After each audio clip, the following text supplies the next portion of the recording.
এখন সোশ্যাল মিডিয়ায় এই ফটোগুলো খুবই ট্রেন্ডিং চলছে এবং সকলে প্রম্পট চেয়ে, চেয়ে পাগল হচ্ছে যে কি করে এরকম ফটো তৈরি করবে এবং কিভাবে বিভিন্ন রকম ফটো তৈরি করবে। তো চলো তোমাদের এই প্রবলেমের সলিউশন করে দিই। তো ফার্স্টে যেটা করতে হবে, ফার্স্টে তোমাদেরকে প্লে স্টোরে চলে যেতে হবে এবং সেখান থেকে ডাউনলোড করতে হবে গুগল জেমিনি। তো ওখানে তোমরা লিখে ডাউনলোড করে নিতে পারো, খুব ইজি।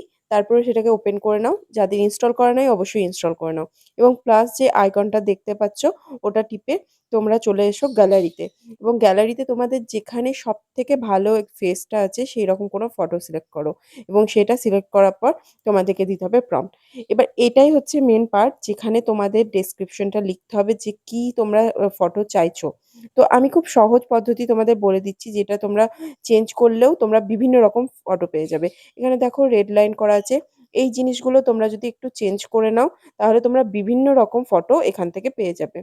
তো তারপরে কিছুক্ষণ তোমাদেরকে ওয়েট করতে হবে ফটোটা জেনারেট হতে, একটু টাইম লাগে এবং তারপরে ফটোতে গিয়ে তোমরা সাইডে যেই ডাউনলোড বাটনটা আছে সেটা টিপলেই তোমরা তোমাদের মনের মতন ফটো ডাউনলোড করে নিতে পারো। আই হোপ তোমাদেরকে আর এই প্রম্পট কাউকে চাইতে হবে না, তোমরা খুব সহজেই বানিয়ে নিতে পারবে। So hope this help.